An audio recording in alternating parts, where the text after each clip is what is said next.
જૂનાગઢ જિલ્લાના ભેસાણ તાલુકામાં સ્થાનિક સ્વરાજ્યની ચૂંટણીમાં આમ આદમી પાર્ટીની જોરદાર લહેર જોવા મળી છે। જિલ્લા પંચાયતની ભેસાણ અને ચુડા બંને બેઠકો પર આપના ઉમેદવારો વિજેતા બન્યા છે।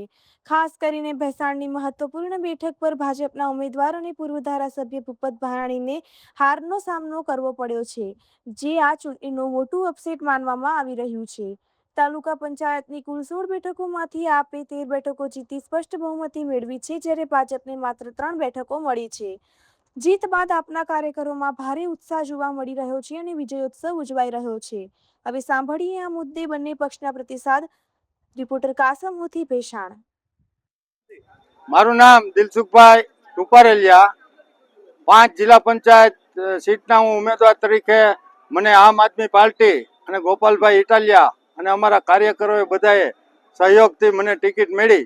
એ બધાએ ખભા મિલાવી અને જે મારી સીટમાં કામ કર્યું છે, અમે ખેડૂતો, ખાસ કરીને ખેડૂતો અને નાના વર્ગના લોકો, મજૂરો, એના કામ અમે કરેલા હતા। એવી બધી માહિતી લઈ અને ગોપાલભાઈ ઇટાલિયાએ ખાસ અમારા તાલુકામાં જે કામો આજે 6 મહિનાથી ચૂંટાઈને આવ્યા અને જે કામો કરેલા છે અને કામોનો પ્રશ્ન જે વિધાનસભામાં જિલ્લા પંચાયતની સંકલનની બેઠકમાં ઉઠાવેલા છે, એ બધા કામોની યાદી અને એની રૂપરેખા જોઈ અને મતદારોએ અમારી ઉપર વિશ્વાસ મૂક્યો। એ બદલ હું ભેસાણ તાલુકા જિલ્લા પંચાયતના તમામ મતદાર ભાઈઓ, ખેડૂતો, શ્રમિકો અને બધાનો ખૂબ ખૂબ આભાર માનું છું। અને અમે હવે પછી અમારી જિલ્લા પંચાયત અને તાલુકા પંચાયતમાં અમારા ઉમેદવારો ચૂંટાઈને આવશે ત્યારે અમે ખાસ કરીને ખેડૂતો અને મજૂરોના અમે કામ કરતા રહેશું અને નાના મોટા એવા કામોમાં અમે દિલથી અને બધા ખભે ખભો મિલાવી સાથે રહી અને કામ કરવાની કોશિશ કરશું। જય હિન્દ, જય ભારત। કેવી લાગણી અનુભવ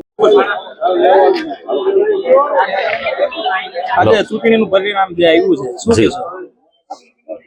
લોકતંત્રમાં, લોકશાહીમાં જનતાનો જે જનાદેશ હોય એ જનાદેશનું સન્માન હંમેશા કરવાનું જ હોય છે। સાથે સાથે જે ઉમેદવારો ચૂંટણી જીત્યા છે આમ આદમી પાર્ટીમાંથી અને જનતાએ એમને પોતાની સેવા કરવાની તક આપી છે, તો એ તમે ઉમેદવારો જે વિજેતા બન્યા છે એમને હું શુભકામના પાઠવું છું। સાથે સાથે જનતાની સેવા કરે અને જનતાને ગમે ત્યારે પણ તકલીફ હોય, વેદના હોય કે કાંઈ કામકાજ હોય તો લોકોની સેવા કરે એવી મારી સર્વે વિજેતા ઉમેદવારોને મારી શુભકામના છે। અને જે જનાદેશ જનતાએ આપ્યો છે એ જનાદેશનું હું સન્માનપૂર્વક સ્વીકાર કરું છું। મારા કાર્યકર્તાઓ, મારા આગેવાનો, મારા સમર્થકો, જે લોકોએ મને ચૂંટણીમાં મદદ કરી છે એ તમામનો હું હૃદયપૂર્વક આભાર પણ વ્યક્ત કરું છું।